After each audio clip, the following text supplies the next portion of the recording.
você um conteúdo muito simples e que você vai resumir em uma regrinha só, super fácil também, certo? Então, o que são as propriedades coligativas? São propriedades físicas, é importante salientar isso, né, que se tratam de propriedades físicas. Propriedades físicas são só 4, nem são muitas não, né? Da água, propriedades físicas da água. Água que é o solvente, então de fato não é só a água que vai apresentar isso, mas quaisquer solventes. Entretanto, vale a pena ressaltar que como a gente trabalha no ensino básico com a solução aquosa, você vai trabalhar unicamente com água. Então são propriedades físicas da água que variam. E nessa variação, pessoal, depois do verbo aqui, eu queria que você, por favor, anotasse uma coisa que é bem importante, tá? Que é isso aqui, ó. Tudo bem. Ok, hora de acordar. Então vamos lá. Que variam. Essa variação eu gostaria que você, por favor, chamasse de efeito. Efeito. A gente chama estas variações de efeitos. Tudo bem? Vírgula. Após a adição de um soluto que fica dentro da água, ou seja, de um soluto molecular, ou iônico, tanto faz, mais um soluto. E aí vem uma outra expressão-chave bem importante, não volátil, ou seja, um soluto que não evapora. Um soluto não volátil. Vou colocar aqui do ladinho para você. É um soluto que não evapora. Ele fica lá, fica junto, fica grudado na água, fica interagindo, fazendo coligações. Não evapora, certo? Eu acho que o nome, assim, propriedades coligativas, ele já é super autoexplicativo e como professor, várias vezes já me peguei sendo um tanto quanto, como posso te dizer, não digo superficial, mas não muito claro, não chamando a atenção do aluno para essa expressão. Propriedade coligativa, querido, explica basicamente toda a matéria só pelo nome. Porque se você parar para pensar, propriedades coligativas são propriedades que mudam a partir das coligações.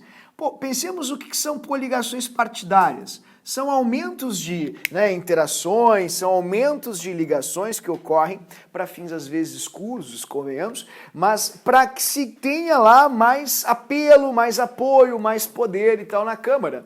No mundo particular é mais ou menos isso. As coligações são interações a mais que ocorrerão devido ao fato de haver mais substâncias, mais partículas diferentes. Se você pudesse pedir para o chinês, chinês, empresta o microscópio de força atômica, já devolvo. Você veria nessa gota de água exatamente isso aqui. Belíssimas moléculas de água fazendo as suas interações de hidrogênio, as ligações de hidrogênio. Então é assim que as águas interagem. Elas têm, a água tem ponto de ebulição de 100 graus Celsius por causa das ligações de hidrogênio. A água tem ponto de congelamento de 0 a 1 atmosfera por causa das ligações de hidrogênio. Agora, se você tiver, por exemplo, sal e você puser sal numa amostra de água, esse sal de cozinha, aquele da hipertensão, da pedra nos rins, aquele que a gente deve evitar em quantidades absurdas, se você puser ele em água, olha que interessante, o sal apresenta íons de verdade, cargas mesmo, polos absurdamente fortes e intensos.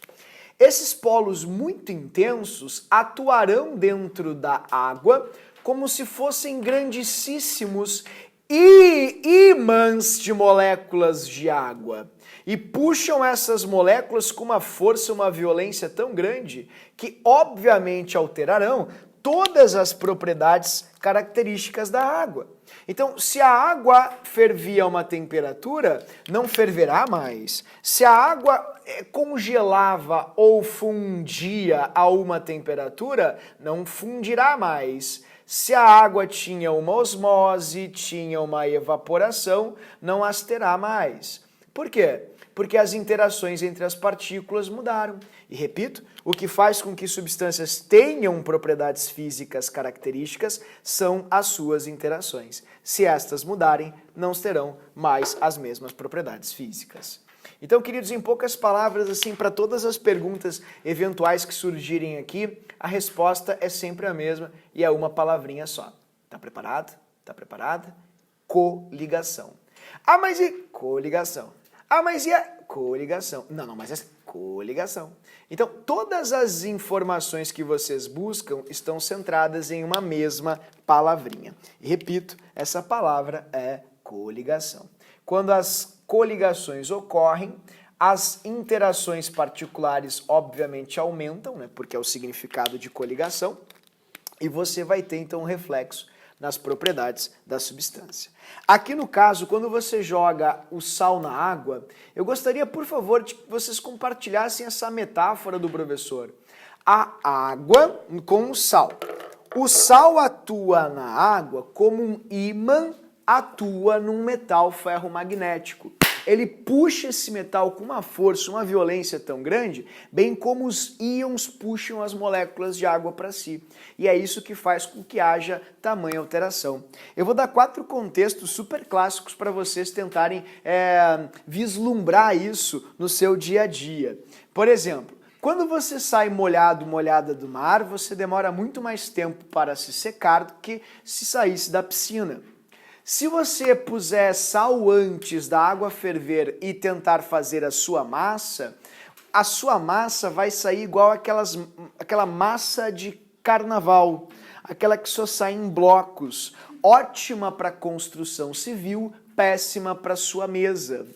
Se você jogar sal no gelo, você vai derreter o gelo, seja no seu isopor, quando você vai fazer aquela clássica atividade comum nos verões, né, a farofada. Quando você pega, né, inúmeros membros da sua família, enfim, quantidades absurdas lá de comida e leva para a praia. Então, se você jogar o sal dentro do isopor, você vai derreter o gelo do isopor. E se você ficar, por sinal, na praia por muito tempo, você vai sair da água do mar muito enrugado, muito enrugada. Sabe? Igual a uma uva passa, do avesso, chupada. Você vai ser igual a um código de barras. As pessoas não vão lhe reconhecer e vão perguntar, oferenda, volta oferenda, teu lugar não é aqui, lembrem disso, né? Então, o que acontece? Por que você fica desse jeito irreconhecível quando você sai da água do mar e você, enfim, não fica dessa mesma forma quando você sai da água da piscina? Então eu dei 4 exemplos, não sei se você percebeu: evaporação, ebulição, congelamento e osmose. 4 propriedades da água que mudam graças a um fator em comum.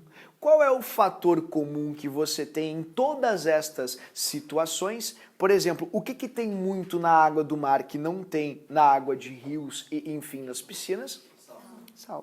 Então, o sal, que é um soluto não volátil, gera estas transformações, estes desvios da idealidade, ou seja, desvios das propriedades naturais da água pura em uma determinada pressão, ou seja, nas condições específicas estabelecidas. Então, queridos, aqui você tem um desenho no livro que elucida bem o que o professor acabou de mostrar para você. Quando você joga os cristais de sal na água, estes se dissociam e libertam os íons poderosíssimos.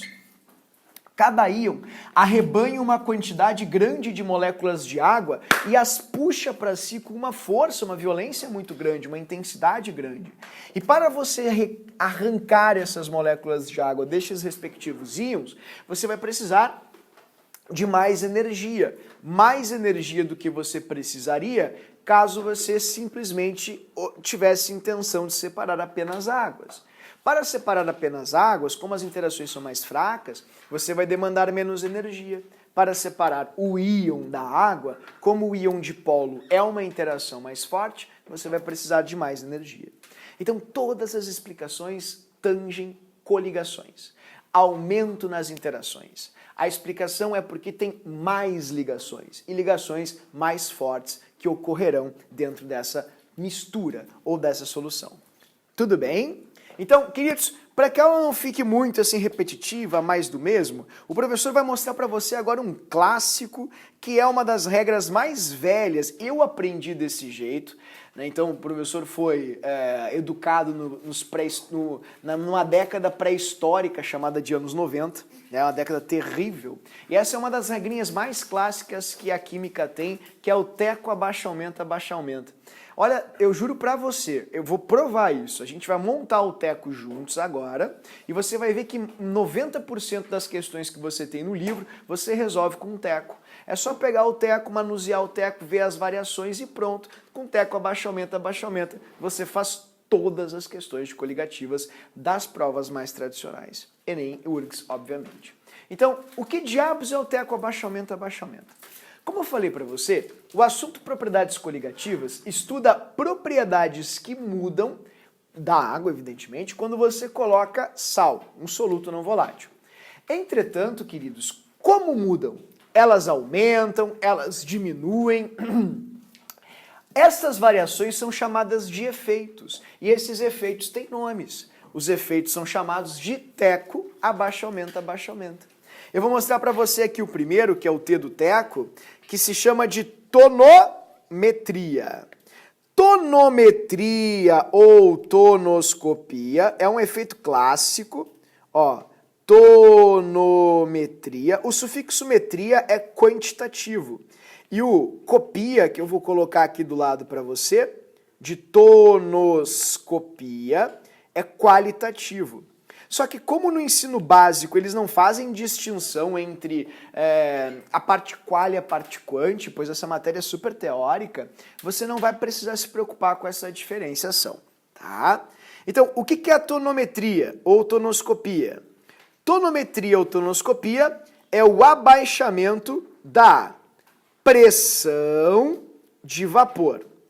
Pressão de vapor é um nome bonito que os físicos usam para evaporação. Até porque foi desta forma, medindo a pressão dos vapores, que os físicos conseguiram quantificar a evaporação. Gostaria, por favor, que você colocasse em cima, assim, a palavra evaporação, para lembrar que a pressão de vapor condiz com a evaporação. Quanto mais vapor, mais pressão dos vapores você vai ter. Se você estiver numa panela de pressão, por exemplo, cuja água está fervendo, a intenção ou a curiosidade de saber o que acontece quando você trava aquela válvula de segurança, você vai explodir a panela de pressão.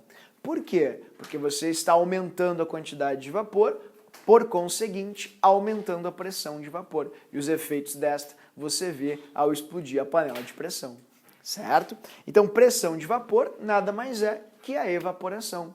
E, ao colocar sal na água, o sal puxa as moléculas de água para si, evitando que elas evaporem. Portanto, a quantidade de vapor de água numa certa temperatura, quando esta está em contato com o sal, vai diminuir. Por isso, abaixamento da pressão de vapor.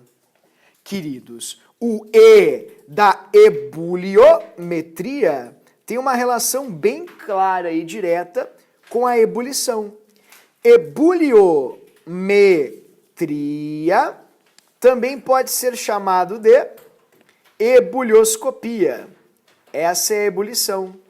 Por que eu vou precisar de mais temperatura para ferver a água da massa quando eu boto sal antes? Ora, porque quando você bota o sal antes da água ferver, o sal não quer se separar da água e não deixa a água se soltar pelas interações íon-dipolo.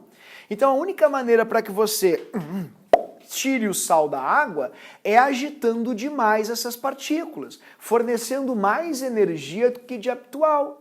Portanto, dessa maneira, a água com sal vai se separar, ou seja, a solução vai ferver, numa temperatura acima, pois ela precisa de mais energia para que isso aconteça, para poder separar essas partículas, certo?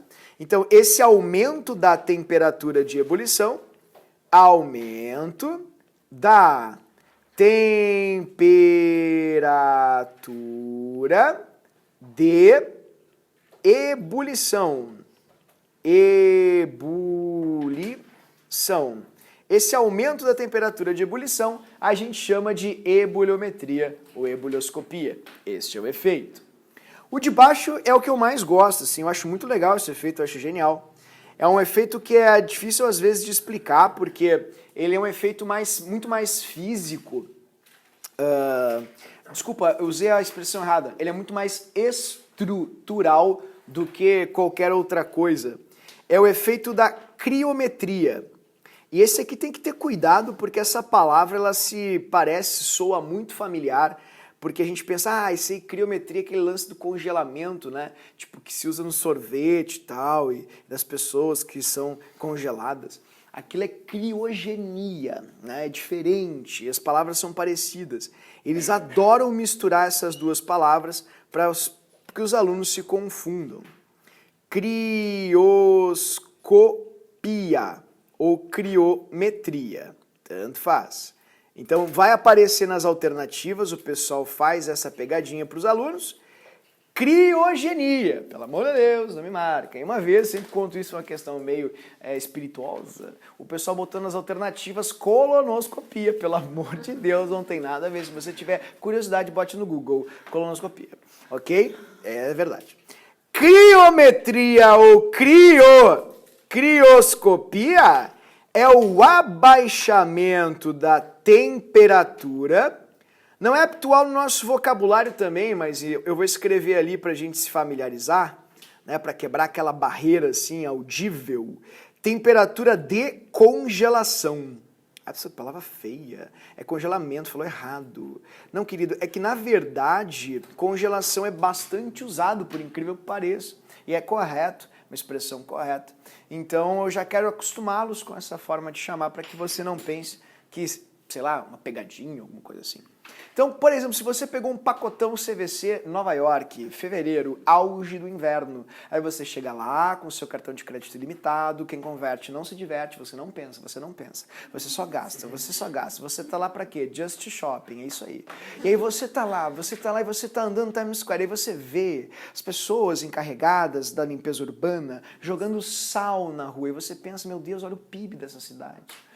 Olha só, olha a evolução. E as pessoas assim, sabe, com tradições tão retrógradas, né? Olha que coisa horrível. Horrível o comentário que você fez, querido. Porque eles estão jogando sal na rua para derreter o gelo. Quando o sal entra na água, se encosta no gelo, como ele tem uma afinidade com água muito grande, ele puxa as águas com muita violência, ele separa as águas dos cristais de gelo. E pelo fato do sal ser muito grande, os íons serem grandes, maiores que as moléculas de água, por sinal, ele fica no meio atrapalhando a formação desses cristais. Então a água zero ela não consegue mais formar o cristalzinho porque o sal está no meio atrapalhando. Então você vai ter o quê? Você vai ter um derretimento do gelo. É isso que acontece. Como derreter é um processo endotérmico, ou seja, um processo que absorve calor, é por isso que as pessoas jogam sal no isopor. Quando elas jogam sal no isopor, o sal, para entrar na água e derreter o gelo, precisa absorver o calor. Então, quando tu bota lá a tua latinha de refri, a tua latinha de Coca Zero, lá quente, o sal rouba calor dela para conseguir separar os cristais de gelo e derreter a água. Por isso que os alimentos são resfriados muito mais rapidamente. Oi, querido. Exatamente, a observação do João Bada é muito importante. Se você parar para pensar no Oceano Ártico, você tem água líquida a menos 30 graus Celsius, o que é inconcebível num ponto de vista físico, se você parar para pensar, já vista, que a água congela a zero. Mas como se ela congela a zero, ela está a menos 30? Evidente, a concentração de sal no oceano é tão grande e você retirou tanta água dos oceanos que foram para os icebergs, que a concentração daquela solução é altíssima, dificultando muito a formação dos cristais de gelo. Então, como foi mencionado agora, querido, por que nos oceanos polares a gente não tem água congelada? Porque tem tanto sal lá dentro e que não tem como a água formar mais cristais de gelo do que já formou nos icebergs. Tudo bem? E a última, a osmose. A osmose leva o nome de osmometria, que você pode encontrar nas questões também como osmoscopia. Deste jeito. A osmometria ou osmoscopia é o aumento da... Os físicos têm um mérito aqui. Eles conseguiram medir a osmose por uma técnica que eu vou mostrar para você, chamada de osmose reversa. Foi até citada no Enem em 2017. E foi muito legal, muito interessante. Pressão osmótica é uma maneira, querido, de medir a osmose. Então, o que acontece? A osmose é uma forma de transporte passivo, sem gasto de trifosfato de adenosina, de ATP, como os biólogos chamam. E dessa maneira, o transporte ocorre, nesse caso, especificamente de água, né? Só com a água, especificamente com a água. Isso acontece por uma variação de concentração entre meios. Existe um meio mais concentrado, portanto com mais cargas elétricas puxadoras de cargas polares, e a água. Esse meio mais concentrado faz assim, ó, puxa as águas para si, que são atraídas por um meio mais concentrado, diluindo essas partículas, afastando elas e diminuindo assim a carga que elas possuem, dificultando a atração de mais moléculas de água. Nesse momento ocorre o que os biólogos chamam de homeostase ou equilíbrio, e a água para de passar para o meio mais concentrado. Então, a osmose é um processo espontâneo, natural, repito, sem gasto de ATP, acontece pelos canais vazados das membranas celulares, por exemplo, guiadas por proteínas, né, que são, enfim, às vezes, os grandes condutores das moléculas de água por estes canais. E isso, obviamente, queridos, vai ser intensificado quando você coloca mais cargas no meio mais concentrado. Então, como o meio mais concentrado, ele vai ficando cada vez mais concentrado se você adicionar cargas, a água vai passando cada vez mais. Então, isso gera o aumento da osmose da água. Se você colocar em um sistema uma célula, a osmose vai acontecer. Se essa célula for isotônica ao meio, a água entra e sai com a mesma frequência. Agora, se você puser sal, no meio, a água sai muito mais do que entra, gerando uma desregulação ou uma descompensação nesse equilíbrio. Então, repito, se você entrar na água do mar, você vai sair muito enrugadinho, justamente por causa do efeito osmótico que isso gerou em você e nas suas células. Logo, quanto mais sal você tiver, mais osmose você vai ter. Oi, querida. Professora, mas por que isso não acontece nas outras soluções que não são com água? Então, acontece cada qual com a sua própria característica, né? Por exemplo, você pode ter soluções orgânicas com solventes orgânicos, hexano, ciclohexano, tetracloreto de carbono, também vai haver isso. Só que como os organismos vivos impreterivelmente detêm água, e isso obviamente está intrinsecamente ligado, por exemplo, a coisas cotidianas do nosso dia a dia, coisas cotidianas que são comuns assim para nós, a gente só vai ouvir falar de água. Mas sim, acontece em todos os solventes, todos os líquidos. Tá? Mas a água é muito mais importante para a questão da biosfera, da biodiversidade e dos organismos vivos. Pessoal, você pode parar e pensar assim, pô, professor, teco abaixamento, muito ruim, muito desorganizado, não entendi nada. Quem é que sofre isso? Ó, pensando nessa pergunta, o professor colocou para você aqui do ladinho a explicação de cada um desses nomes. O que é a tonometria? É o abaixamento da evaporação de quem? Da água após a adição do soluto não volátil. O que é ebuliometria? É o aumento da temperatura de ebulição de quem? Da água na solução após a adição do soluto não volátil. O que é criometria? É o abaixamento da congelação, temperatura de congelação da água na solução, evidente, após a adição de um soluto não volátil. E a osmometria é o aumento da osmose gerada na água, na solução, após a adição de um soluto não volátil. Então, em pouquíssimas palavras, querido, você jogou sal na água, você fez um teco. 4 propriedades importantes da água sofrem esses desvios. Você tem que saber quais são e quais são os desvios. E quem cumpre esse papel, que vai lhe guiar, vai lhe ajudar, vai tornar mais didático esse processo é o teco. teco abaixa, aumenta, abaixa, aumenta. Não esqueça, por favor. Agora é fato, existem soluções que têm um tecão e soluções que têm um tequinho. O tamanho do teco varia, evidentemente, de acordo com a quantidade de partículas que você tem dentro da água. Ora, se você joga muito sal, você cria um tecão nessa solução. Se você bota pouco sal, você cria também efeitos coligativos, mas pequenos, tequinho. Então, gravem essa analogia do professor. Muito sal, tecão. Pouco sal, tequinho. As variações sempre vão acontecer do mesmo jeito, mas com intensidades diferentes. Eu botei só pitadinha de só pitadinha para não ter hipertensão. Ó, você já fez o quê? Já abaixou um pouco o vapor, aumentou um pouco a ebulição, abaixou um pouco o congelamento e aumentou um pouco a osmose. Ah, eu gosto de viver perigosamente, eu vivo sem limites. Eu botei muito sal. Ah, você vai ter uma baita queda na evaporação, baita aumento na ebulição, baita queda no congelamento, baita aumento na osmose. Você vai ter um tecão. Então, eu coloquei aqui em cima isso para você. Os efeitos coligativos simbolizados com esse E estiloso serão proporcionais à concentração de partículas dentro da solução, independentemente do tipo de partícula que você tenha. Aqui. Não interessa se é um íon, se é uma molécula, um cátion, um ânion, não importa. A diferença entre as partículas, ela é desprezível em relação ou na relação macroscópica. A presença de um íon e a presença de uma molécula geram praticamente os mesmos efeitos coligativos, a ponto de um holandês certa vez dizer que não importa a natureza da partícula. Um holandês de cabelos esvoaçantes chamado Van Toff. Já estudaremos bastante ele. Ele falou, não interessa a partícula, cada partícula dentro d'água gera o efeito coligativo condizente ou correspondente ao efeito de uma partícula. Então, não interessa a natureza, seja cátion, seja ânion, seja íon, seja molécula. Se você tem uma partícula, você tem tecos de mesmo tamanho. Os tecos serão iguais. Tudo bem? Vou provar para você que como isso é muito fácil, como isso é muito simples. Peço que você coloque no seu post-it só um teco abaixa, aumenta.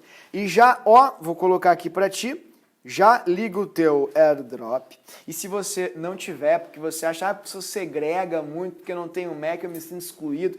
Não, querido, calma, mas eu não tenho iPhone, a pessoa não passa as coisas para mim. Já botei no grupo da turma. Então você pode baixar ali no grupo da turma essa fotinha também, tá?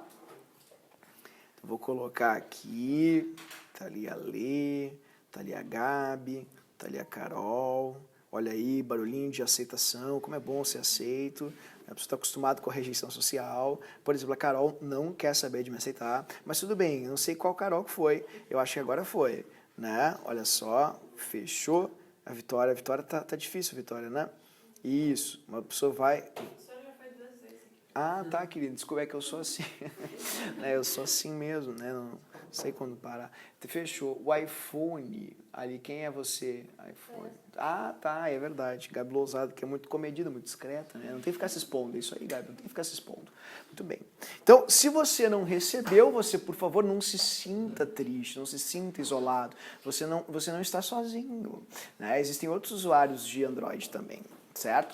E você pode baixar ali no seu grupo do Whats a foto que o professor passou. Agora estamos prontos, já estamos prontos para fazer o quê? Exercício. Eu vou provar para você que é muito fácil, isso é muito simples e é uma matéria que a gente não erra por nada. Eu gosto de começar com a questão aqui de ilustração, a questão dos termômetros, porque eu, por incrível que pareça, já respondi muitas vezes essa questão em plantões, e eu percebi que não ficou claro para os alunos no intuito dessa questão a compreensão do que o termômetro indicava. Então gostaria de resolver esse possível problema com vocês. Queridos, a página é a 53 e a questão é a 15. Diz assim, usando água como solvente e preparando uma solução com um soluto não volátil, as temperaturas de ebulição e fusão da solução estarão sob pressão de uma atmosfera qualitativamente assinaladas no termômetro da figura. É uma questão de um nível bastante acessível, Peço, por favor, que neste primeiro momento você tenha o teco abaixo-aumenta próximo a você.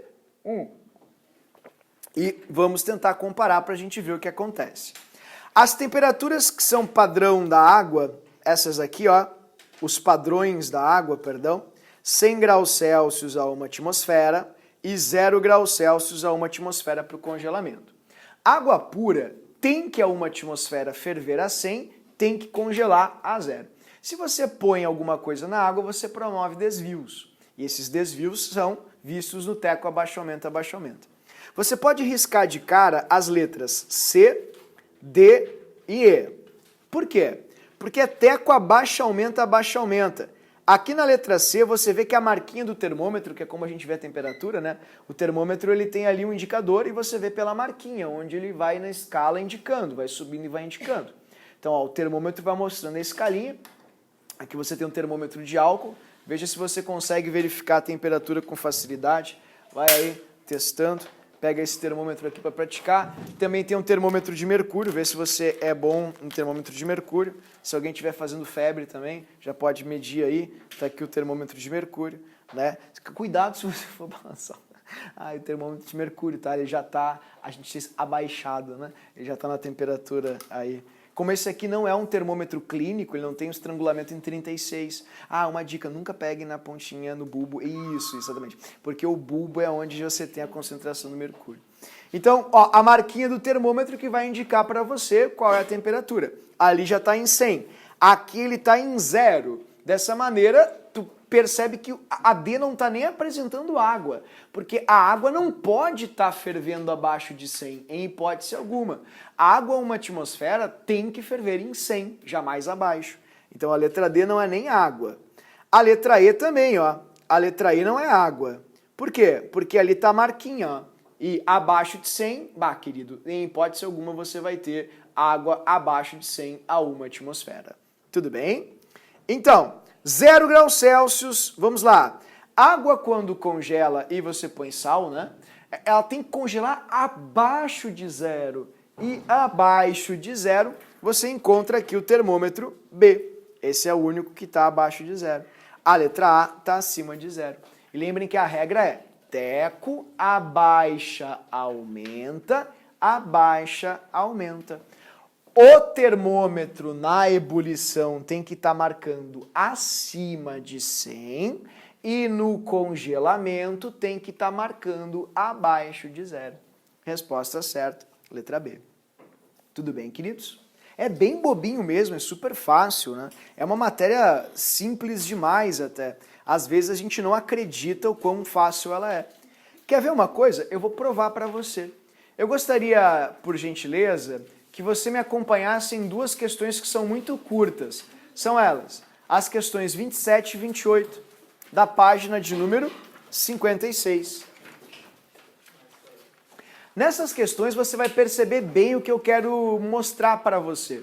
Diz assim, a medida do abaixamento, por favor, se você puder pegar a foto que eu lhe mandei agora, ou o teco abaixamento que você anotou no seu post-it, seria legal. Porque olha o que ele diz, a medida do abaixamento da pressão de vapor de um solvente causado pela adição de um soluto não volátil é obtida pela, querido, é o T do teco, tonometria, é o abaixamento da pressão de vapor da água após a adição de um soluto não volátil. Simples assim, fácil, bem direta. 28. O sal é utilizado para provocar o derretimento de neve e gelo nas estradas de países frios e também para conservar a carne, como no processamento do charque. Querido, gelo, a única propriedade que fala de gelo é a criometria. Então o efeito que você vai ter no derretimento da neve ou do gelo é o efeito crioscópico. E carne seca, falo com você que é estancieiro, vem de uma linhagem, né, de aristocratas, é aí dono de uma capitania hereditária, planta vaca, planta ovelha, planta coisas que se plantam. Teve até uma revoluçãozinha que o pessoal fez, certo momento na história do nosso estado, brigando por causa do preço dessa carne seca, que a gente... perderam, mas enfim. Se chama de quê mesmo, essa carne seca? Charque, carne de sol, sim ou não? Vocês já ouviram falar? Como funciona? Lembrem que o sal, ele é a primeira geladeira da humanidade. Ele desidratava as célulazinhas da carne, fazendo com que micro-organismos patogênicos e que decompunham, obviamente, a carne, né, não sobrevivessem naquela quantidade de água. Portanto, você conseguia, dessa forma, conservar mais tempo a carne. E carne seca, querido, eu acho que não precisa de muita ladainha, né, muita conversa. Você sabe que é fenômeno osmótico. Portanto, resposta certa, infelizmente, não é algo comum, né, você encontrar a letra A como resposta certa. Mas vamos supor que você cometa algum delito leve, que você faça um estelionatozinho, que você lave um dinheirinho, que você tenha um laranja, você tem empresas fantasmas, ninguém tá livre. Tu concorda comigo? Então você vai ser o quê? Encarcerado. E aqui nós nos preparamos para o Enem, PPL também, né? Caso alguém cometa um deslize, porque a gente não vai julgar, Eu não tô aqui para fazer juízo de valores, eu tô aqui para tornar a química mais fácil para você, seja em liberdade ou seja privado de liberdade. Então, Enem PPL de 2018, quem teve aí encarcerado, fez essa questão, lembra bem. E ela diz assim, olha aí, chegou até a cair aqui o sistema, caiu o sistema, vai dar tudo certo. Olha ali, é uma questão muito bacana, muito bonita, ela diz assim, ó, bebidas podem ser refrigeradas de modo mais rápido, utilizando-se caixas de isopor contendo gelo e um pouco de sal grosso comercial. Nesse processo, ocorre, aí vem, o derretimento do gelo com consequente formação de líquido e resfriamento.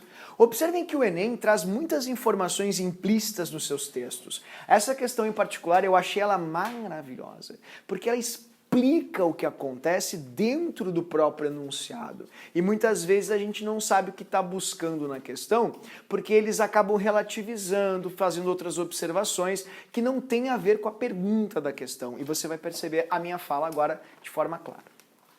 Uma interpretação equivocada, baseada no senso comum, relaciona o efeito, que efeito? O de resfriamento rápido dos alimentos, do isopor, a grande capacidade do sal grosso de remover calor do gelo. Aí vem a pergunta. Do ponto de vista científico, o resfriamento rápido ocorre em razão da... Então a pergunta da questão é, por que acontece o resfriamento rápido? Então eu vou vir aqui no texto e eu vou procurar a palavra resfriamento que está aqui, ó. Resfriamento das bebidas. Por que ela acontece? Porque, ó, nesse processo, ó, porque ocorre o derretimento do gelo com causa e efeito. Derreteu o gelo quando você colocou o sal e isso gerou o quê? Formação de líquido e o resfriamento. Aí você pensa, mas por que derreter o gelo gera resfriamento? Mas, querido, quando você pega um gelo na mão, ele não derrete? Tá, e a tua mão está ficando quente? Não. Porque você está perdendo calor para o gelo. E o gelo, ao derreter, ele acaba absorvendo o calor da sua mão.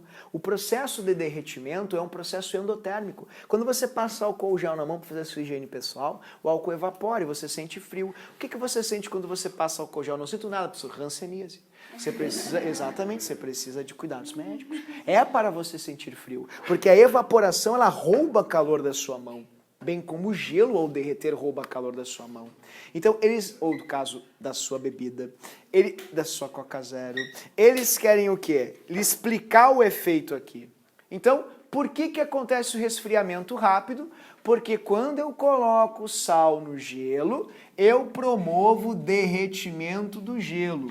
E isso gera o resfriamento das bebidas, pois derreter é um processo que demanda absorção de calor.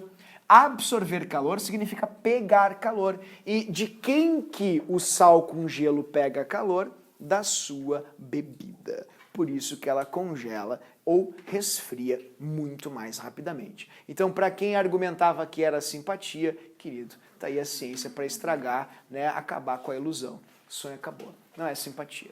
E a variação de solubilidade do sal. Não, o sal NaCl, ele varia muito pouco sua solubilidade em função da temperatura. Como é que eu ia saber disso? Realmente, não saberia. A não ser que você tivesse decorado a curva de solubilidade do NaCl. Tá, então como é que eu vou marcar essa alternativa? Porque ela não é... Primeiro, ela é a letra A.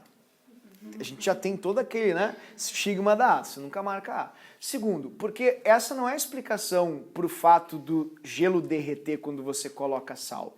O gelo derrete quando você coloca sal, porque o sal ele é muito poderoso. Ele entra e ele sai atraindo as moléculas de água e tu vem cá e tu vem aqui, tu não vai ficar junta não, tu vem comigo. E aí ele desfaz os cristalzinhos de gelo. É por isso que ele derrete a água. A alteração da polaridade da água, só se a água deixar de ser água. Não acontece. A elevação da densidade ou viscosidade, que são alternativas semelhantes. Também não. A densidade não tem nada... Ui, mas que macete, que é igual... Não, querido, tudo bem, calor específico, pode gerar alteração, beleza? Mas não é por isso que vai gerar o resfriamento. O resfriamento acontece por causa do derretimento do gelo, consequência da adição do sal grosso. É por isso. Tá, mas então o que eu marco? Querido, você, ao adicionar o sal grosso, você faz um efeito coligativo, um efeito crioscópico, que é o abaixamento da temperatura de quê? Congelação, que é a mesma temperatura de quê? Fusão do líquido. Então você abaixa a temperatura de congelamento. E se você abaixa a temperatura de congelamento, gelo derrete. É por isso. E quando o gelo derrete, ele rouba calor. E se ele rouba calor, a sua bebida fica resfriada mais rapidamente. Tudo bem? Então agora que a gente está enfrentando esse período frio de inverno, ao sair de casa para não ser soterrada ou soterrado por neve, saia jogando sal, saia, chega em casa ou jogue sal. Jogue sal, diga que eu, professor Bruno Baltazar, mandou você fazer isso. Por quê? Porque sal é barato, né? E aí você vai dar credibilidade para falar do Bruno. E aí você, joga sal em tudo para evitar o congelamento. Essa questão 58 da prova da URGS esse ano me preocupou um pouquinho pelo comentário de alguns alunos acerca de algumas assertivas. Vamos conversar sobre. Você lembra dessa questão? O seu eu do passado, o seu eu de janeiro fez isso aqui. Você lembra disso? Sou coisa ruim, a gente esquece, professor. Aprende, se faz terapia, a gente tem que se desapegar, a página virada, professor. Isso aí, assim, já era, professor, né? Calma, querido, vamos aprender com as nossas experiências e vamos usar essa questão para desenvolvermos e melhorarmos as nossas habilidades. A água é fundamental para a vida conhecida na Terra, de modo que a busca de planetas habitáveis ou com vida normalmente envolve, entre outros aspectos, a procura pela existência de água. Considere as afirmações abaixo a respeito da água na biosfera. Letra A. A assertiva 1. A água é decomposta, Jesus, em oxigênio e hidrogênio, através da respiração dos peixes. Pessoal, só se fosse, desculpa piada idiota, um peixe elétrico. Eu fiz para você, os peixes eles não funcionam a pilha. Para você fazer a decomposição da água em oxigênio e hidrogênio, você precisa de uma Duracell 9 volts. Grafite 0,9, né? Um pouquinho de água, você faz isso. Eu fiz para você aqui. O Pedro Almeida quase morreu asfixiado com a quantidade de gás ali produzido, né? Exatamente. Ali morreu com um monte de rinossoro. Olha aí, viu? O pessoal de lembrar, o pessoal já começa a passar mal. Então, o peixe não tem uma pilha dentro de si. A única maneira para quebrar água e formar oxigênio e hidrogênio é fazendo uma reação com eletrólise, né? Nem peixe elétrico faria isso, me desculpe, piada ruim, mas é verdade, tá? Então não me marca essa, por favor, tudo bem? Eu achei muito estranha essa assertiva. A água do mar é inadequada ao consumo humano devido à alta pressão osmótica. Tá certo, essa aqui, agora sim. Essa está certa, né? Você não pode, então, beber água do mar, porque, obviamente, primeiro, que não tem como intragável, mas também porque você vai desregular a pressão osmótica do seu sangue, acabando, ou promovendo, na verdade, hemólises celulares. E aí vem, água quente ou águas quentes possuem maior quantidade de gás carbônico dissolvida. Certo ou errado? O que você acha? Eu vou sugerir uma coisa pra ti, tá? No dia da prova, você vai pegar, você tem garrafa, ali, ali eu tô vendo Vitória Costa é você mesmo. Isso é uma garrafa de água com gás, então você vai levar a sua garrafa de água com gás, porque ela é uma arma na sua mão no dia do vestibular. Você pode sacudi-la, você pode deixá-la assim de frente ao sol, pegando bastante sol para ela ficar com muito calor acumulado. O que vai acontecer? Quando você tiver com ela quente, assim, naquela temperatura assim, quase de ebulição, você vai abrir, mas você vai abrir direcionado ao seu concorrente. Aquele que você julga ser mais esperto, assim, sabe? Ser um concorrente potencial, exatamente. E aí você joga, quando abrir, você vai literalmente alagar o seu concorrente. Ele pode molhar a folha ótica dele e acidentalmente pode desclassificar ele por um acidente, acontece, né? E você também vai ver que quando você abre a água com gás, querido, o gás sai muito mais rapidamente, com uma intensidade muito maior, porque gases adoram energia. Eles se agitam mais, se unem, formam grandes bolhas que são menos densas e acabam, enfim, você sabe muito bem, subindo. Então, a água com gás pode ser uma forma de colar na prova. É só abrir se ela estiver quente, tanto que nessas bebidas tem uma frase nos rótulos que diz assim, ó, beba, nunca me falaram com moderação, nunca até hoje, nunca ninguém diz. Beba gelado, né? É o que está escrito em alguns rótulos de bebidas gaseificadas ou efervescentes. Por que gelado? Se eu quiser quente, não posso? Bom, além de ser um nojo, você vai perder o gás com uma rapidez muito grande. Então, por favor, não esqueçam disso. Mas e os corais, professor? Calma, não grita. Os corais funcionam assim. Se a água dos oceanos tiver uma elevação de temperatura, o gás carbônico que está nessa água vai embora. Isso vai descompensar a quantidade de gás carbônico. Para manter o equilíbrio, os corais vão acabar se decompondo para produzir mais gás carbônico. Então é por isso que uma elevação de temperatura vai gerar uma decomposição dos corais. Porque o gás carbônico vai embora e os corais, para manter o equilíbrio das substâncias na água do mar, vão se decompor para produzir gás carbônico. É por isso, tá? Então tá aí, querido, resposta certa, letra B. É evidente que eu não posso deixar simplesmente com teco abaixamento a matéria de coligativas. Então o professor, brevemente, vai resgatar algumas coisas que nós já vimos no livro 1, vocês estão cansados de ver em biologia e em física também. Eu vou ser pontual e para dinamizar um pouco também a nossa aula, o professor fez um desenho para você. Tá aqui. Oi. Por que não voláteis? Não voláteis, queridos, são substâncias que não evaporam. E se elas não evaporam, elas ficam dentro da água, nos espaços vazios intermoleculares da água, interagindo com a água. Se for uma substância volátil, como por exemplo acetona, gasolina, no caso a gasolina não sobe na água, mas álcool, por exemplo, essas substâncias vão embora, não ficando dentro d'água e não gerando teco abaixamento. Portanto, para gerar um teco abaixamento, tem que estar dentro d'água. Para estar dentro d'água, não pode evaporar. Fiz um desenho para você. Esse desenho vai resumir para ti o que é pressão de vapor, o que acontece na ebulição e também o que o Pedro Almeida acabou de questionar, queridos, a questão da volatilidade. Então, só para a gente poder explorar um pouquinho mais as propriedades físicas, né? Vou pedir que você pegue o livro ali na página de número 44, que aí você já vai ver algumas coisinhas acerca disso. E eu vou complementando também com os simuladores, os desenhos, para que fique mais didático o seu aprendizado. O que é a pressão de vapor? Quando você tem um líquido e esse líquido está a uma temperatura, algumas moléculas desse líquido evaporam. Se você mantiver a mesma temperatura, vai acontecer isso que você está enxergando aqui, ó. Vou mostrar para você. Ó, vou pegar a tampinha aqui e vou esquentar. Algumas moléculas passam para o vapor e outras ficam na fase líquida. Deixa eu colocar aqui um 30 ali, beleza. Ó, você tá vendo que conforme você, olha ali a pressão, tá vendo? Ó, as moléculas, algumas ficam líquidas e outras vão evaporando. Tá vendo? Elas batem e elas voltam. Essas que ficam embaixo juntinhas, assim, elas representam contemplam a fase líquida. E essas que ficam voando aqui em cima, a fase de vapor. Você consegue perceber que a pressão ela fica sempre variando na mesma faixa? Ah, ela ficou aqui em 3, tá, mas daqui a um pouco ela sobe mais e ela volta. Mas a pressão ela vai acabar ficando numa média sempre constante. Por quê? Porque a temperatura é sempre constante.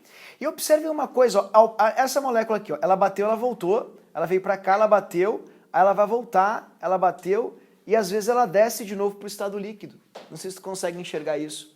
Pois é, isso é o equilíbrio líquido-vapor que existe nas substâncias quando você tem uma temperatura constante. Ao passo que algumas moléculas se desprendem do líquido e vão para o vapor, algumas moléculas do vapor acabam voltando para a fase líquida pela agitação que elas possuem. Então, esse equilíbrio líquido-vapor do qual o professor mencionou, ou se referiu, ao qual o professor se referiu, é que você vai usar para medir a pressão de vapor. Ó, tem um momento em que as coisas se estabilizam, como você viu, que ao passo que uma molécula do líquido vem para o vapor, com a mesma velocidade um vapor vem para o líquido. Então você vai ver o nível do líquido sempre constante, quantidade de vapor sempre constante em média, e as batidas dessas moléculas nas paredes dos recipientes também sempre constantes. Dessa forma, você consegue medir pelas batidas que geram, calma pessoal, isso aí, batida, força numa certa área. E força sobre área é igual ao quê? Mas do vapor. E a pressão de vapor, como é que a gente chama a pressão de vapor, querido? Ah, Aspergillus coli. Não é biologia. A pressão de vapor a gente chama de pressão de vapor. Ah, sim, somos bem grossos, né? A pressão de vapor, ela depende exclusivamente da temperatura. Isso é tri importante. Muitas vezes eu percebo que na fala dos professores não fica muito claro que a pressão de vapor é exclusividade da temperatura, pois é a temperatura que vai definir essas colisões. Veja bem, estou aumentando a temperatura, viu? Como eu não variei o volume do recipiente que eu estou usando para medir e nem estou variando a quantidade de moléculas, observe, aumentou a temperatura, aumentou a pressão dos vapores. Diminuiu a temperatura, diminuiu a pressão dos vapores. Então, a pressão de vapor depende exclusivamente da temperatura. Por favor, não esqueçam disso. Tudo bem? Ó, temperatura. Se a temperatura aumentar, vamos fazer assim, aumentou a temperatura, aumentou também a pressão dos vapores. Porque as moléculas vão se agitar mais, e se elas se agitarem mais, elas vão colidir mais contra as paredes do recipiente, gerando uma maior pressão de vapor. Queridos, por favor, se eu não tiver me feito entender, pode xingar o educador, o professor está aqui para isso, eu não posso te deixar passar sem clareza nessa explicação. Todo mundo entendeu isso? Portanto, gostaria que você usasse o seu feeling, o seu senso assim de interpretação para responder algo muito simples para mim, ok? Ó, dá uma olhadinha nesses dois desenhos que eu vou mostrar aqui para você. Vamos começar com o desenho de cima. Você tem 3 frascos. Qual deles está a uma temperatura mais elevada? Todos estão com a mesma temperatura, muito bem. Agora, visualmente, qual é a grande diferença que você percebe entre estes 3 frascos? Quantidade de vapor. Vamos supor que eu dê para você 3 líquidos prováveis para estes 3 frascos. Estes líquidos são água, acetona e álcool. Poderíamos começar com a acetona? Você poderia me dizer, destes 3 frascos, qual poderia ser o frasco da acetona? Você marcou a Mani, marcou a PED agora para o FIND, no instituto, né? Para ficar ali com as unhas ok, né? E aí você entrou no instituto, exatamente. Qual o cheiro que ele vem?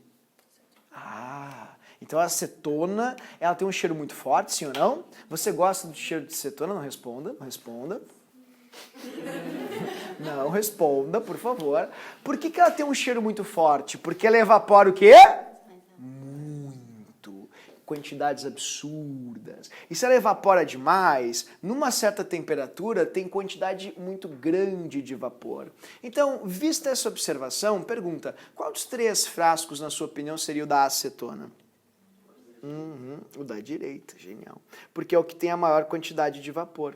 E se a acetona evapora muito, esse da direita só pode ser o da acetona.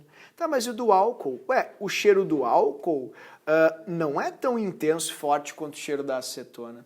Significa, querido, que o álcool não é tão volátil quanto a acetona. Tá, mas e o cheiro da água? Cheirinho de água. Não, você não costuma falar isso, né? Por quê? Porque não dá, né, pessoal? Você não sente cheiro de água. Ah, mas por que eu não sinto cheiro de água? Porque a água não é um líquido que evapora muito. Olha ali, na temperatura de 20, olha a quantidade ali, né, digamos, rala de vapor que a água tem. Né? Bastante discreta, uma quantidade pequenininha, em comparação à acetona. Mas o que isso tem a ver com pressão de vapor, professor? Querido, por incrível que pareça, tem tudo a ver. Se você observar a pressão de vapor da água, do álcool e da acetona, claramente você vai tecer a seguinte análise, né? A seguinte análise. Você vai ver que a pressão de vapor da acetona é muito maior que a dos demais líquidos. Haja vista que a quantidade de vapor de acetona que você tem ali, né? Pensemos assim, é muito maior. Tá, mas e se eu pusesse sal na água, professor? Aí teríamos uma análise um pouco mais profunda. Tá preparado? Vamos fazer juntos aqui. Vamos replicar aqui essa aqui, copiei, colei, pronto, botei. Tá aqui. Tudo bem? Fechou. Ó, vamos supor, queridos, que eu tenha ali uma quantidade de água. Deixa eu só tirar essa temperatura aqui que está desse lado, que daí eu já boto para cá. Fechou, beleza. Botemos aqui embaixo. Tá prontinho. Opa, pegou um canto ali. Sai. Desculpa, pessoal. Só um pouquinho, já vai passar. Só um pouquinho. 15 minutos depois. Calma, pessoal. Não consigo com pressa. Eu fico nervoso. Eu não funciono sob pressão. Pronto. Deu. Tá pronto. Agora aqui. Colou. Uhul. Fechou. Tá pronto. E... Tá. Sim. Eu fico brincando com isso em casa. Sim, eu sei. A pessoa tem problemas. Olha pra cá. Vamos supor que eu replique esse último copo e eu resolva fazer o quê? Dar uma temperadinha. Eu vou colocar nessa água o quê? Sal. Salzinho. Aquele sal que a gente usa para jogar em casa para espantar uma olhada, o olho gordo, a inveja. Né? O Exu. Aí eu vou fazer o quê? Salmoura. Quando eu coloco o sal, sabe o que o sal faz? O sal, vem cá, não vai sair não, vai ficar aqui. O sal é que nem assim, né? Teu pai, teu adulto responsável, quando quer que tu estude, né? Exatamente. Te dá essa mensagem de incentivo, né? Exatamente, e te dá essa intimidade, assim, te deixa com medo de morrer, né? Exatamente. Aí você faz o quê? Você estuda, tranquilo, seguro. É assim que funciona. Então, querido, olha só, quando você joga o sal na água, olha o que vai acontecer. O sal não deixa a água sair. Olha o que acontece. Na mesma temperatura que você veria vários e vários vapores lá no recipiente, você vai ver uma quantidade mais modesta ainda de vapor. É isso que acontece. Então isso indica um abaixamento no vapor da água. E se indica o abaixamento da evaporação da água, indica um abaixamento da sua pressão de vapor. Gostaria que você olhasse para essa flechinha aqui embaixo, como o Pedro Almeida falou antes. Essa flecha ela vai indicar o sentido da volatilidade. Então vamos pegar essa flecha, vamos colocá-la aqui e vamos colocar aqui também a nossa setinha. A volatilidade vai crescer para cá. Quanto mais para lá, mais volátil é o líquido. Porque mais vapor tem. Latilidade. Professor, mas e como eu vejo a pressão de vapor? Para você ver a pressão de vapor de um líquido, você vai precisar consultar esse quadrinho aqui, ó, esse gráfico que o professor fez para você com muito carinho. Esse gráfico aqui, ó, tá vendo? Que você lembra muito bem, que é o gráfico tacinha. Aquele gráfico onde você vê todos os estados físicos de um líquido, de uma substância, me perdoe. E o estado líquido fica dentro, por isso o gráfico tacinha. Eu quis pintar aquela região para indicar para você que essa região é a região que indica a pressão de vapor da substância. Se você quiser saber a pressão de vapor de uma substância, você tem que ver essa fronteira entre o líquido e o gás dela. Por exemplo, qual a pressão de vapor da água a, 80 graus Celsius? Você sobe aqui e vê a pressão de vapor dela aqui do ladinho. Então, como as pressões de vapor são muito populares nas provas de vestibular, eles adoram arrancar essa parte do gráfico, aqui do gráfico tacinha. Aquele que parece uma tacinha indica os estados físicos de uma substância em qualquer pressão e temperatura. Eles arrancam aquele pedaço e colocam num gráfico único. Então, ao invés de colocarem para você o gráfico, diagrama de fases do éter, o do álcool e o da água, fazendo uma figura muito poluída visualmente, difícil de interpretar, eles colocam apenas para você aquela linhazinha que o professor pintou, que é a linha que distingue o estado líquido do estado de vapor ou gasoso.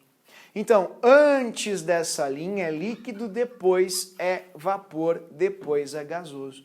E se eles perguntarem para você, tá, mas e qual deles tem a maior pressão de vapor? É muito fácil. Basta você pegar uma certa temperatura, façam comigo isso aqui, queridos, ó. Peguem essa temperatura de 30 aqui. Aí você traça uma linha pontilhada, como já foi traçado, você pode ver, para cima, infinito, assim. Isso, bem para cima. Beleza, tracei. Agora que você traçou essa linha para cima, eu vou pedir um favor para você. Vamos tentar ver onde essa linha corta as curvas, pode ser? Ó, ela cortou a curva amarela aqui. E aí você vê aqui do lado a pressão de vapor do líquido da substância amarela. Viu que pequenininha? Ah, professor, não entendi. É que pressão de vapor você vê no eixo vertical, no eixo da pressão. Então, quando você quer ver a pressão de vapor, você tem que olhar em uma temperatura. Esse é um erro super comum que os alunos cometem às vezes. Você tranca numa temperatura e vê lá no eixo Y a correspondente pressão daquela temperatura. Então, o líquido água tem uma pressão de vapor muito baixinha. Agora, olha o líquido álcool ali, ó, pressão de vapor mais alta. Olha o líquido éter. Com 30 graus Celsius, ele já está a 760 milímetros de Hg. Então, evidentemente, é o que tem a maior quantidade de vapor, a maior pressão de vapor. Tudo bem? Consegui me fazer entender? Beleza? Agora, queridos, se você quiser observar no gráfico essa variação exclusiva, esse abaixamento da água, você pode olhar essa figurinha que o professor trouxe para você e fez aqui embaixo, que mostra o abaixamento da pressão de vapor da água na solução em relação à água pura. Se você coloca sal na água, vai diminuir a quantidade de vapor. E se vai diminuir a quantidade de vapor, diminui evidentemente a pressão que esses vapores fazem. Então, se você olhar para o gráfico, você vai perceber nitidamente isso, ó. Antes, tudo bem, ok. Antes você tinha 100 graus Celsius, esta pressão de vapor. Agora, com os mesmos 100 graus Celsius, a quantidade de vapor caiu bastante. Viu só? Você não chega mais a 760. Você está bem abaixo disso. Então, esse é o abaixamento absoluto da pressão de vapor, como a gente diz na química. É a caída da pressão de vapor. Vamos falar um pouquinho sobre ebulição. Você tem aqui na página seguinte, na ebulioscopia ou ebuliometria, você lembra direitinho o que é ebulição? Mas quem é que não sabe o que é ebulição? É a passagem do líquido para o vapor. Passagem do líquido para o vapor acontece em qualquer temperatura. Isso não é ebulição. Ah, ebulição é quando faz bolinhas, ferve. Não, ferve assim, ó. Faz fumaça, por exemplo, faz bolinha. Você tem desde os 70 graus Celsius, 80 graus Celsius, já faz bolinha, já tem fumaça e tem desde 50 no seu chuveiro, você vê isso. Não vê? Pois é. Tá, então o que é ebulição? Vamos ebulir. Nunca esqueça disso, querido, isso é super importante. Para a gente ebulir, para a gente ferver, a gente vai fazer isso aqui, ó. A gente vai pegar o nosso sistema, a gente vai pegar o nosso copo com água. Tá, cadê o meu copo com água? Tá aqui, calma, botei. Aí você vai pegar o seu termômetro, cadê meu termômetro? Tá aqui, pronto, botei. Aí você, mas eu quero ver os símbolos de energia. Pronto, estão aí os símbolos de energia. E aí você vai começar a esquentar. Ó, aí você fornece calor, aí as águas se agitam mais, está a 1 atmosfera, né? E a temperatura vai aumentando, porque elas vão aumentando a agitação. Só que chega num ponto, preste atenção, olha a fumaça subindo, ó, e a temperatura continua aumentando. Agora ela parou. Tu viu que eu continuo fornecendo calor, mas o líquido não sobe 1 grau Celsius? Então, essa é a temperatura máxima a que esse líquido chega. Isso é ebulição. Tá, mas professor, está esclerosado, a gente já viu isso, eu sei o que é ebulição. Beleza, mas a minha pergunta é, por que a água ferveu a essa temperatura aí? Por exemplo, se eu pegasse o óleo e pusesse o óleo aqui, quer ver? Ó, vou botar o óleo aqui, vou pegar um termômetro pro óleo, tá? Eu vou pegar os dois aqui, ó. Olha ali, olha o óleo.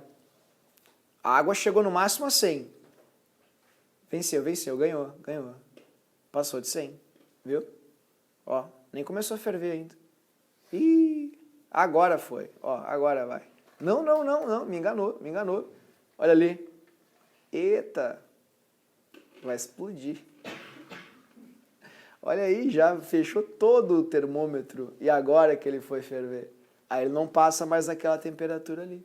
Ué, por que o óleo tem uma temperatura... O óleo é um líquido que chega a uma temperatura muito mais alta que a água. O máximo que a água chega é 100, o máximo que o óleo chega é, sei lá, 300, sei que temperatura é aquilo ali. Parece 3 vezes mais olhando daqui.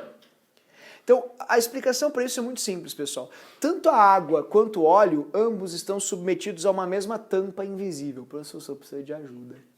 Qual é a tampa invisível que tem aqui em cima da gente, fazendo força sobre as nossas cabecinhas? Pressão atmosférica.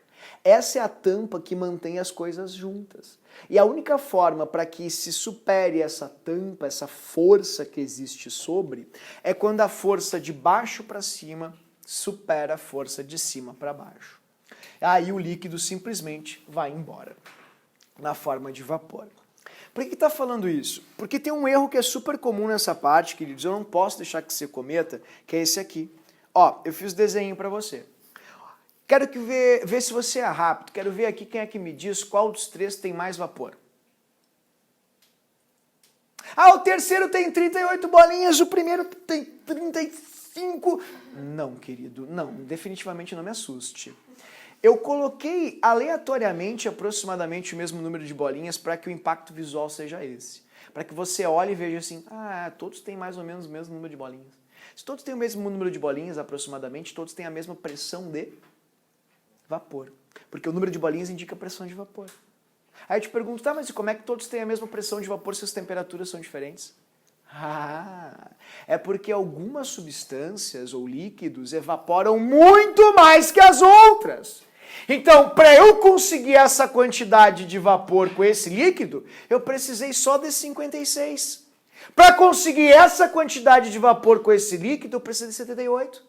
Mas esse aqui foi casca, esse foi difícil. Para conseguir a mesma quantidade de vapor, eu precisei de quanto? Então vamos supor que eu tenha álcool, acetona e água. Acetona, álcool e água. Qual deles, na sua opinião, é a água? Você sabe, né? Mas qual deles, na sua opinião, é a acetona? Que evapora muito, muito, muito, assim. Você deixa aberto, já vai embora, assim. 56. É a que precisa de menor temperatura, menor energia para poder se desprender, para poder ir embora. Para poder igualar a sua força, a pressão de vapor, a força feita sobre ela, que é a pressão atmosférica, que é o que acontece na ebulição.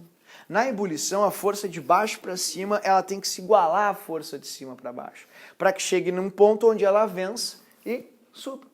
Então, no ponto de ebulição, os líquidos sempre terão a pressão de vapor igual à pressão a qual eles são submetidos.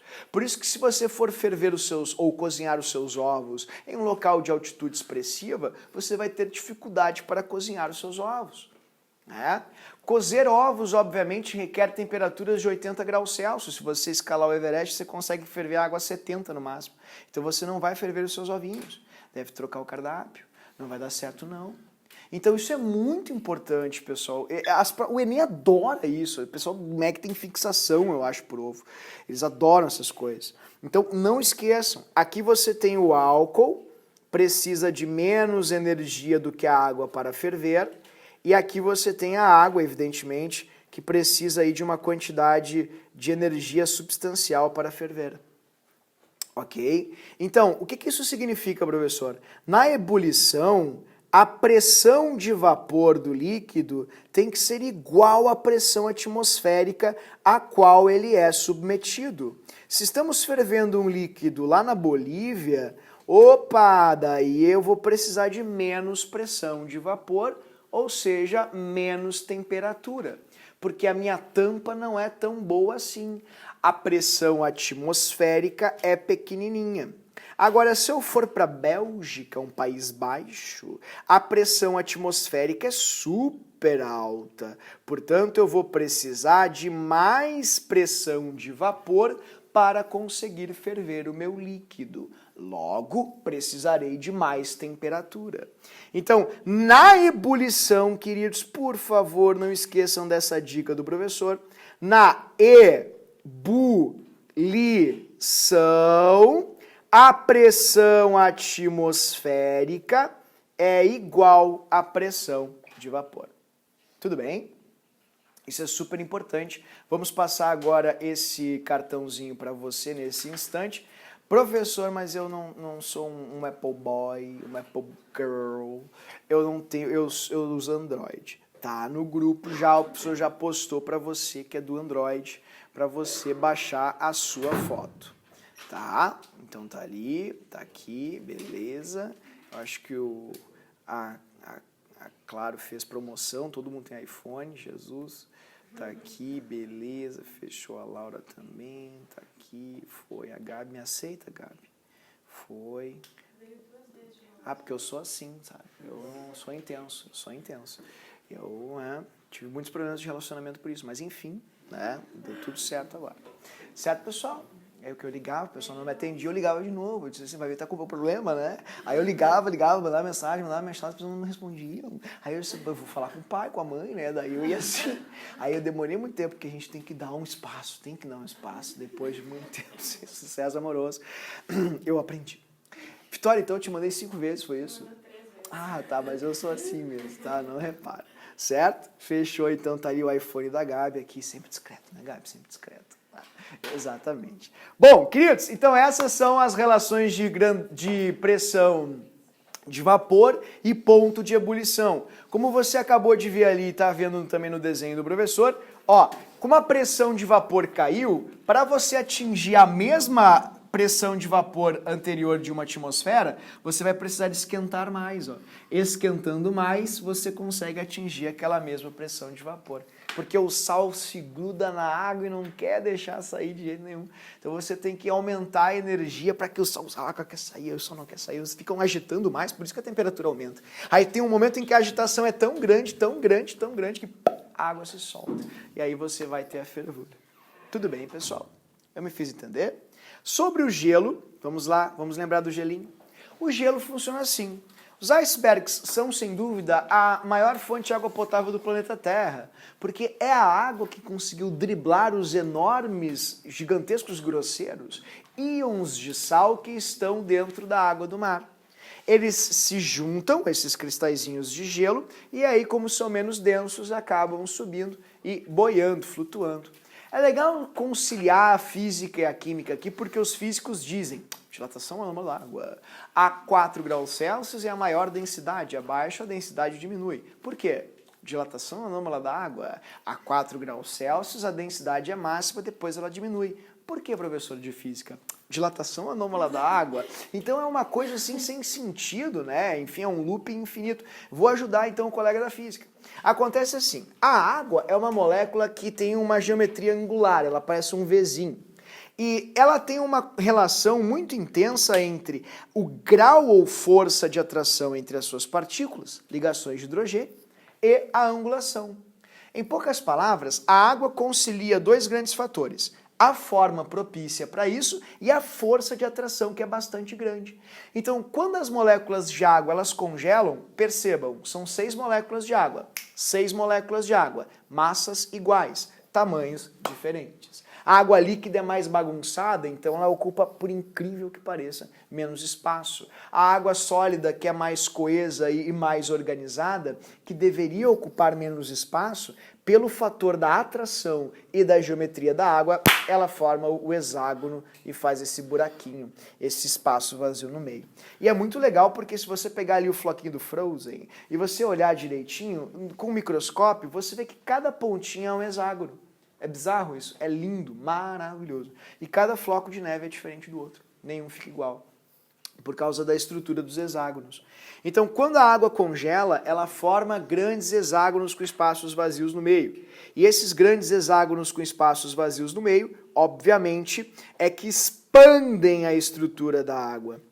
Quando você bota o sal, olha o espectro, ok? Olha os buraquinhos, olha os hexágonos com espaços vazios no meio. Fica assim um treme-treme, né? Um treme-treme. Aí você baixa a temperatura, ela treme menos, os espaços acabam ficando mais consolidados. Fica assim, tá vendo? Olha que coisa linda. Isso aí é água. Só que daí, bota o sal aí pra gente, professor. Bota o sal. Tá, vou botar o sal. Você abre a tampa, joga o sal, fecha a tampa. E aí o sal, ele entra, ele faz assim, ó. Vem pra cá, você sai daqui. Porque ele vai puxando a água, entende? Ele interage fortemente com a água. O sal é o ímã das moléculas de água. Aí você pega o sal, ele entra, ele faz ele puxa as águas para si. Então ele arranca as águas dos hexágonos onde elas estavam. E se o hexágono é desfeito, o que acontece com o gelinho? Ele derrete. Você faz algo que todo mundo já fez aqui, deu uma fundidinha num cubinho de gelo. Preste atenção na frase.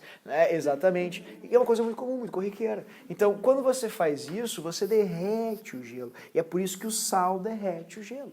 Aí, tá aí, por que o gelo não se forma depois? Bom, é porque para a água conseguir driblar o sal, se soltar do sal para poder pegar as suas parceiras e formar o seu sexteto, formar o seu hexágono, querida, é difícil. Elas precisam ficar muito próximas, muito pertinho umas das outras, bem juntinhas, para conseguir essa façanha.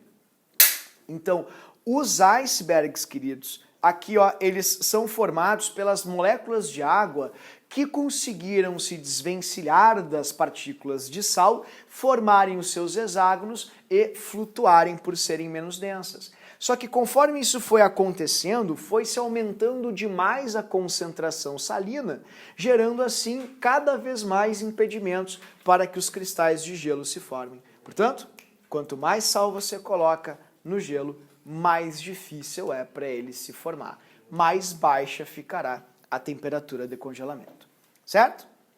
Bom, eu na osmose vou tecer o mínimo possível de comentários porque vocês já dão aula de osmose, né? Estão cansados de saber ou falar sobre osmose, biologia se trabalha muito com osmose, portanto você sabe muito bem como funciona.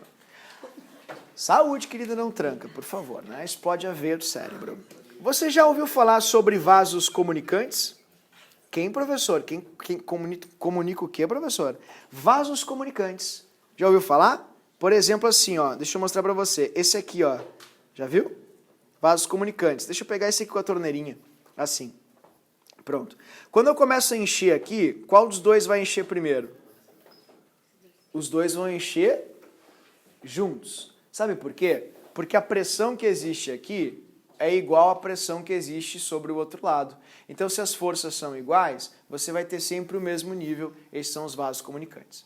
Só que vamos supor que aconteça como aconteceu no nosso banheiro recentemente e que os nossos queridos colegas, obviamente, não souberam lidar e eu acabei tendo que fazer esse trabalho sujo. A pessoa tirou ali um schnauzer do cano, do ralo, né? A quantidade de pelos ali era absurda e o pelo agiu como um meio físico que barra aqui as coisas. Se você tiver aqui um meio, alguma coisa que tranca um objeto, a água obviamente não vai seguir os princípios da hidrostática.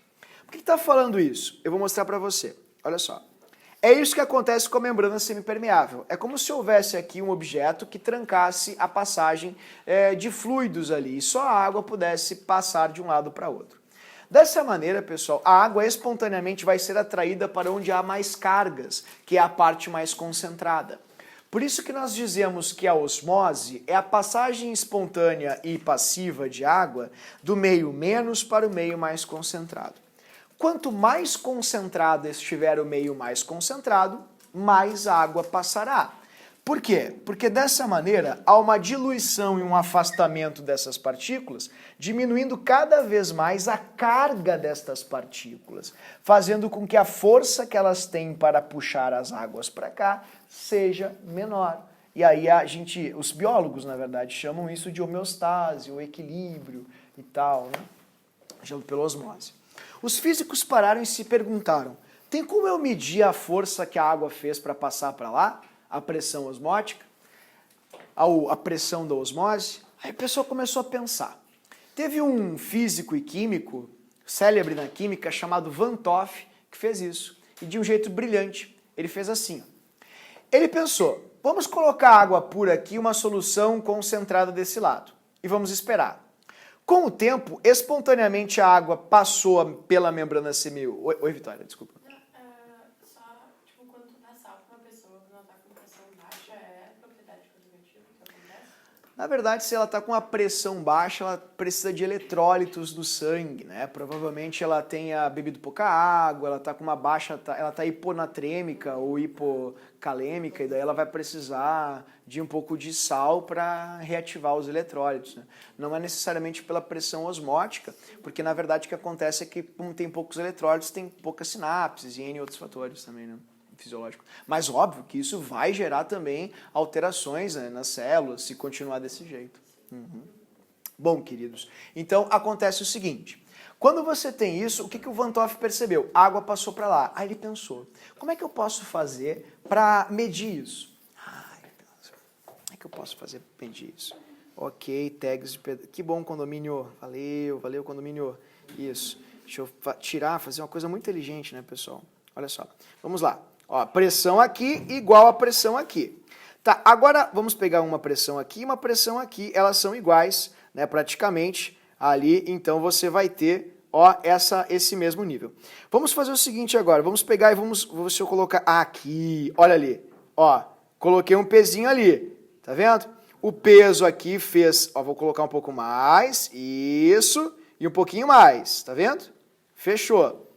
Ó, vocês conseguem perceber que houve um aumento aqui do outro lado? Exato, é o princípio de pressão hidrostática.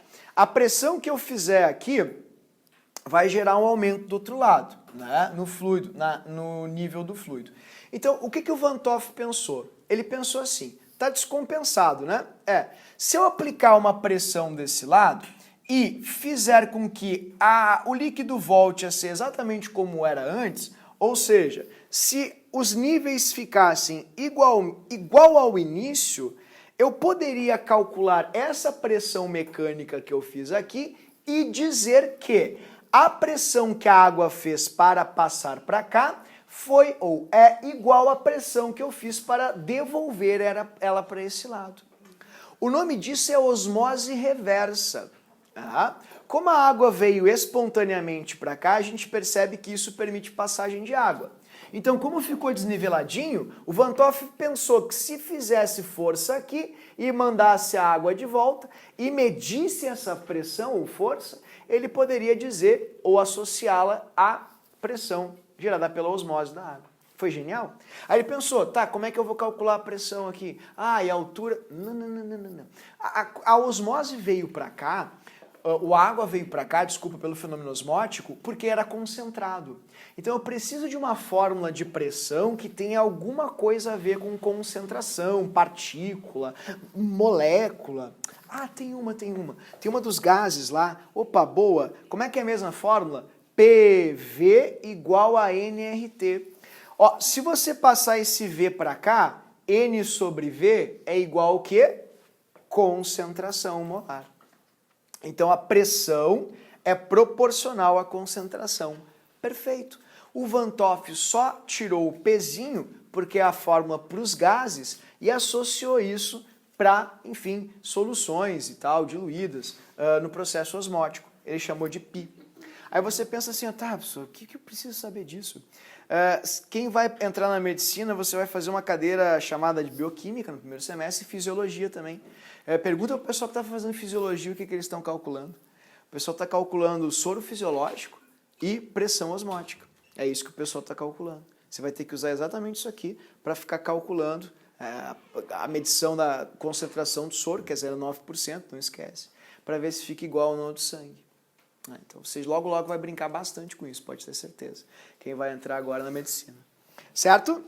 Então, a última observação, essa você obviamente sabe bastante, que é a questão das células. Se você jogou a célula, ela ficou inchadinha, é porque ela absorveu água do meio. Saúde, querida. Logo, ela está mais concentrada do que a solução. E a solução está hipotônica em relação à célula. Se ela ficou bonita, saudável, é porque a osmose está acontecendo em equilíbrio. E se ela ficou túrgida, murchinha, é porque ela perdeu água para o meio. Quando a concentração de dentro dela e fora é igual, nós chamamos de solução isotônica. E quando a concentração de fora é muito grande e faz com que haja saída de água da célula, chamamos de hipertônica. Quando você está praticando esporte, você está tomando, enfim, isotônicos, você está consumindo líquidos que têm a mesma pressão osmótica do seu sangue. Tudo bem?